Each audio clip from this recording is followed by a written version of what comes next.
So guys, how are you? I hope you fine. तो guys, मेरा नाम है सईद। आपको स्वागत करते हैं हर बार की तरह इस बार भी अपने चैनल टेक्निकल गोल में। तो गाइस, मैंने बात करने वाली कि व्हाट इज कॉस्ट ईएमआई और what is no cost EMI. आखिर कॉस्ट ईएमआई क्या होता है और नो कॉस्ट ईएमआई क्या होते हैं?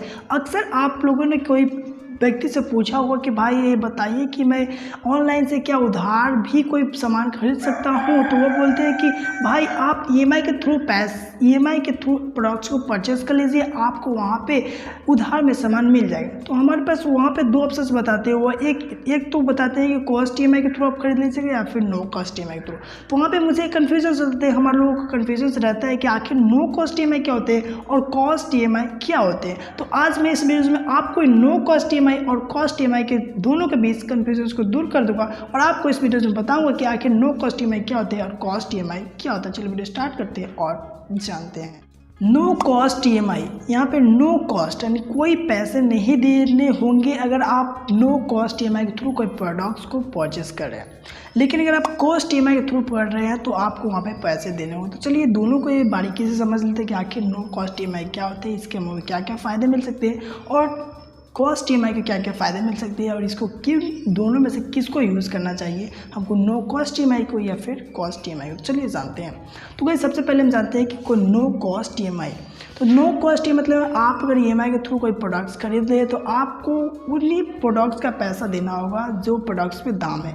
अगर आपके प्रोडक्ट्स का, अगर आप जो प्रोडक्ट्स खरीद रहे हो उस प्रोडक्ट्स का दाम अगर 10,000 रुपये है तो आपको 10,000 ही देना होगा।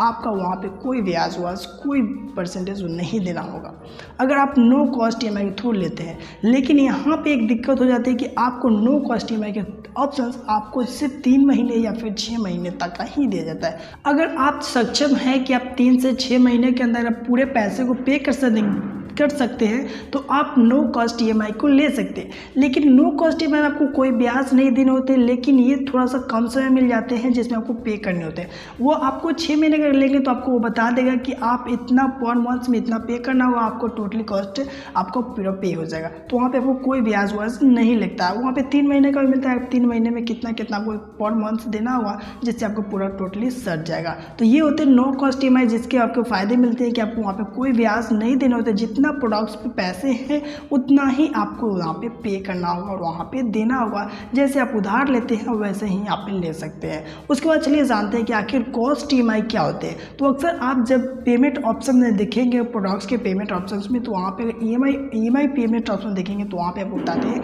नो कॉस्ट ईएमआई और दूसरा बताते हैं ईएमआई। तो वहाँ पे ईएमआई होते हैं वही होते हैं कॉस्ट ईएमआई, लेकिन वहाँ पे मेंशन नहीं किया जाता है कि कॉस्ट ईएमआई या फिर नो कॉस्ट ईएमआई। सिर्फ नो कॉस्ट ईएमआई दिखाते हैं और ईएमआई दिखाते हैं। तो आप वहाँ समझ सकते हैं कि ईएमआई जो दे रहा है वो कॉस्ट ईएमआई ही है। तो इसमें क्या होता है, ईएमआई और कॉस्ट ईएमआई आप ले रहे हैं तो इसमें आपको ब्याज देना होगा और परसेंटेज के हिसाब से आपको पैसे देना होगा।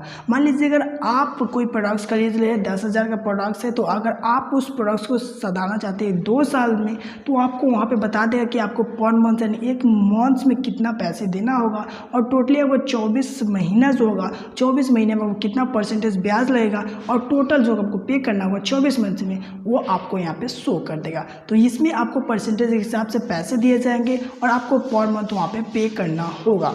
यहाँ पे एक जो होते हैं एक्सिस बैंक का जो होते हैं तो वहाँ पे आपको 3 साल का समय मिलते हैं। बाकी जो अदर बैंक्स होते हैं वहाँ पे आपको 2 ही साल का ऑप्शंस दिए जाते हैं ईएमआई के थ्रू अगर परचेस कर रहे हैं कोई प्रोडक्ट्स।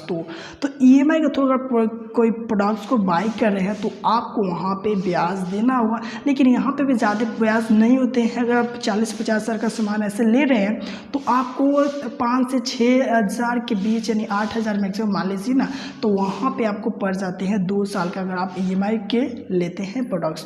तो इस तरह 8,000 पड़ जाते हैं आपका ब्याज। लेकिन अगर आप अदरवाइज़ किसी से पैसे ब्याज पर लेकर के आप प्रोडक्ट्स को परचेस करते हैं तो उसमें आपको ज़्यादातर पैसे को देने पड़ सकते हैं। तो ये होते हैं नो कॉस्ट ईएमआई और ये होते हैं कॉस्ट ईएमआई। इस दोनों के बहुत ज़्यादा फ़ायदे होते हैं। तो सबसे ज़्यादा फ़ायदे की बात की जाए तो नो कॉस्ट ईएमआई होते हैं, लेकिन थोड़ा सा ब्याज तो देना होगा आपको कॉस्ट ईएमआई में। तो ये आप समझ सकते हैं कि अगर आप 6 महीने या फिर 3 महीने के अंदर सधा सकते हैं तो आप ले सकते हैं नो कॉस्ट ईएमआई। लेकिन अगर आप नहीं सधा सकते तो आपको कॉस्ट ईएमआई ले लेना होगा और उसमें थोड़ा सा ब्याज तो ज़्यादा देना ही होगा, लेकिन ये भी अच्छी बात होती है। इस तरह से आप अगर आपके पास टोटली पैसे नहीं है, एक बार पे नहीं कर सकते, तो पर मंथ के हिसाब से आप पे कर सकते हैं, या फिर पूरी अगर आपको हो जाते हैं पैसे तो पूरी तरीके से पे करके अपने प्रोडक्ट्स का EMI को हटा सकते हैं। तो ये होते हैं नो कॉस्ट EMI और ये होते हैं कॉस्ट EMI। तो गाइस आई होप कि आप समझ गए हो कि आखिर कॉस्ट EMI क्या होते हैं और नो कॉस्ट EMI क्या होता है। सो गाइस अगर वीडियो पसंद आया तो यार आप वीडियोस को लाइक भी कर दो और इसको